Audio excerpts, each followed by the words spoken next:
사랑과 은혜가 풍성하신 하나님, 오늘 귀한 말씀 신명기 말씀을 읽게 됩니다. 레위기를 다시 한번 리마인드하는 규례와 법도의 말씀들을 읽게 될 것인데, 그 말씀을 통해서 오늘날 우리에게 또 주시는 교훈을 삼게 하시고, 그 교훈이 우리 손목의 기호가 되게 하시고 미간의 표가 되게 하시고, 우리 집 안에 모든 것이 그 말씀으로 인하여 기준이 되어져서 살아갈 수 있는 귀한 또 하루가 될 수 있도록 우리의 초소마다 말씀하여 주시옵소서. 감사드리며 살아계신 예수 그리스도의 이름으로 기도합니다. 아멘.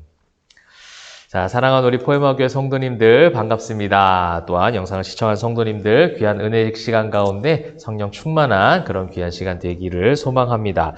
자, 오늘은요, 어제 말씀을 드렸듯이 레위기에 리마인드 되는 말씀들이 계속해서 등장을 하고 있습니다. 신명기에서 어떻게 보면 이제 다시 선포된 말씀이라서 그대로 똑같이 리마인드하는 그런 부분도 있지만 그 속에서는 또 의미가 담겨져 있습니다. 그래서 여러분들 계속해서 그 의미들을 한번 살펴보시면 좋겠어요.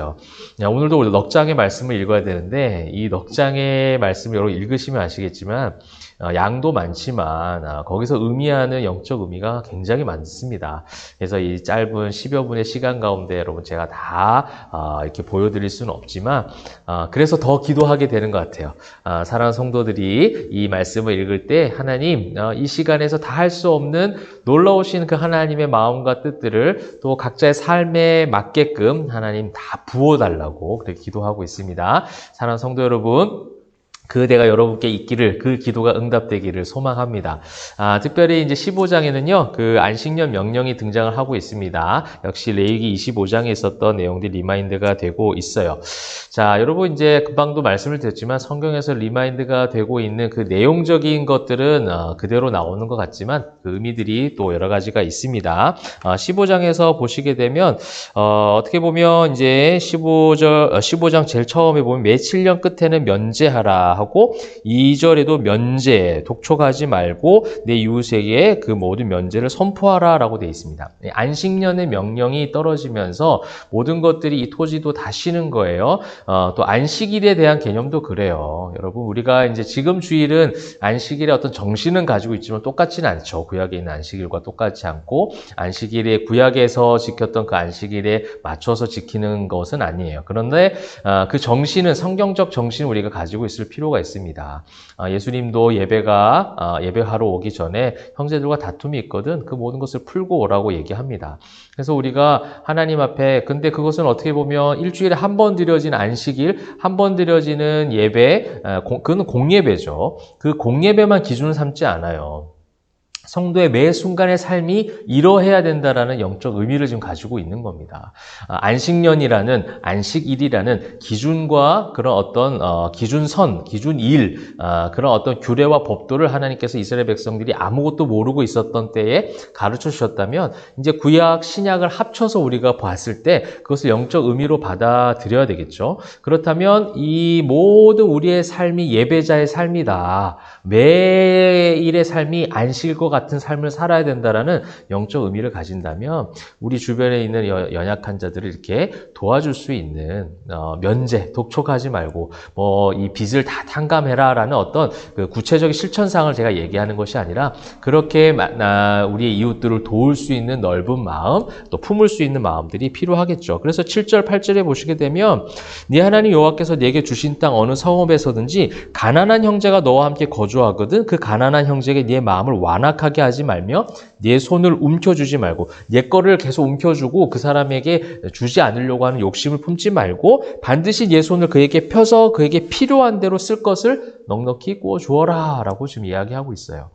여러분 이것은 어떻게 보면 성령의 충만함을 입은 사도행전 교회가 회복되었던 또 초대교회가 태동되었던 모습과 거의 다를 것이 없어요. 교회에 그 초대교회에 가난한 자가 한 명이 없을 정도로 사실 성도 한 사람 한 사람이 넉넉한 부자들이 많이 있지 않았는데도 그 신앙 공동체가 그런 공동체가 아니었음에도 불구하고 그 굶는 사람, 가난한 사람이 없을 정도로 서로의 쓸 것을 통용하고 나눠 주었던 그런 사도행전적 모습의 정신이 지금 나오고 있는 거예요. 그래서 이런 어떤 구약적인 그 안식년, 규례, 기준, 법도 이것을 우리가 그대로 다 가져오는 것이 아니라 이것을 신약적인 성경의 전체적 66권을 통전적으로 바라보는 의미로 봤을 때 이 안식년 명령은 결국 우리 연약한 누군가를 내 이웃을 품고 사랑하라라고 하는 것을 구체적 실천으로 감당하라는 거예요. 자, 3대 절기가 이제 16장에 나오고 있죠. 무교절과 칠칠절, 초막절이 나오고 있습니다. 이것은 이제 출애굽기 23장에도 나왔고 레위기 23장에도 나왔고요. 그다음에 이 민수기 28장, 29장, 또 신명기 16장 계속해서 절기에 대한 부분을 이야기하고 있어요.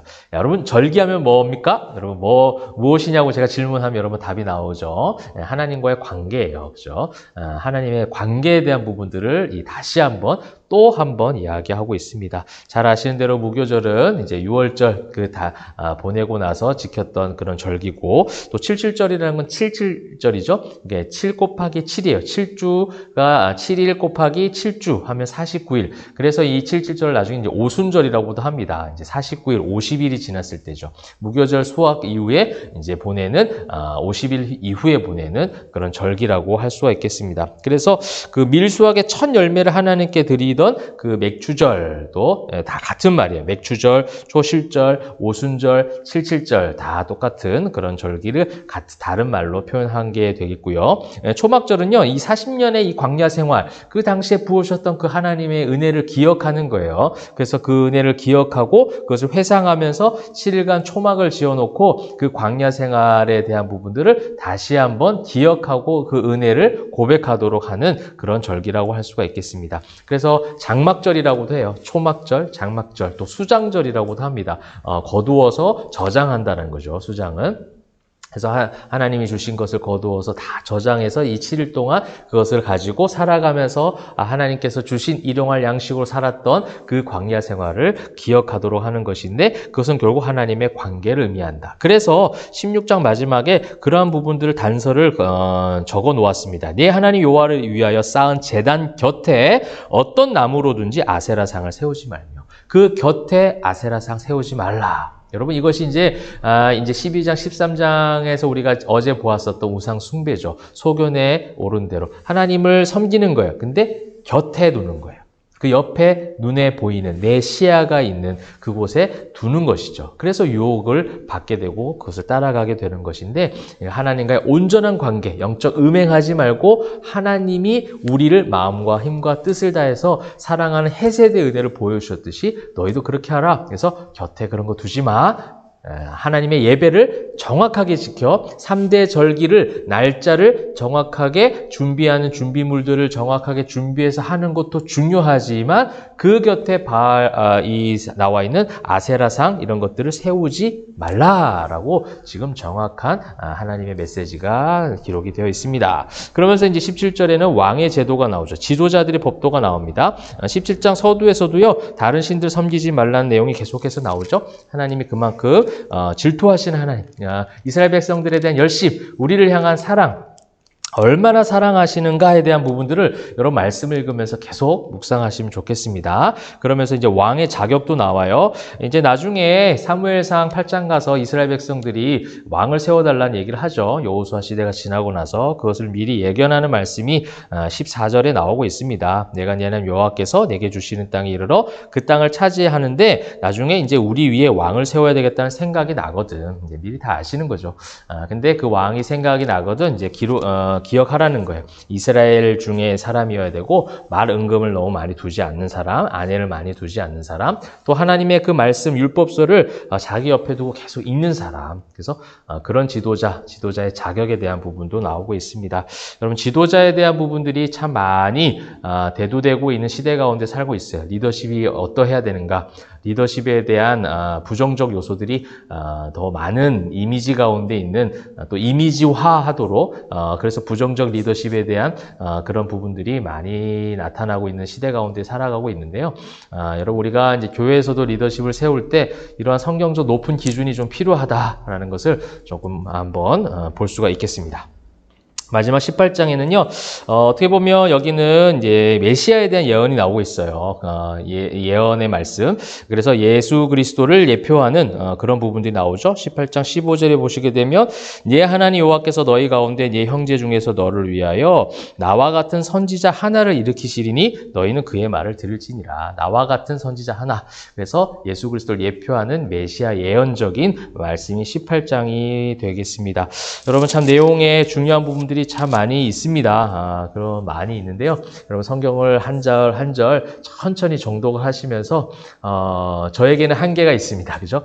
인간적 한계가 있는데 한계가 없으신 하나님의 성령의 그 조명하심이 여러분 가운데 충만하게 있으면 좋겠습니다.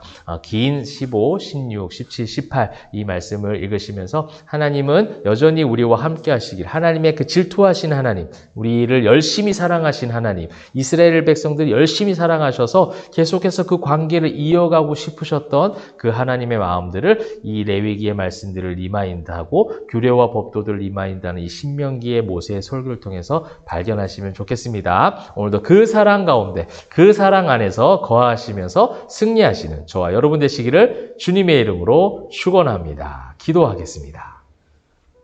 사랑과 은혜가 풍성하신 하나님 감사합니다. 하나님의 사랑 가운데 거하기에 우리는 축복되다 말할 수 있습니다. 복 있는 사람이라고 선포할 수 있습니다. 그 복 있는 사람들이 악인에게를 쫓아가지 않게 하시고 하나님의 그 나무가에 심어놓은 그 시냇가에 심어놓은 그 나무처럼 열매 맺을 수 있도록 인도하여 주시옵소서. 은혜 가운데 있기를 소망할 때에 감사드리며 살아계신 예수 그리스도의 이름으로 기도합니다.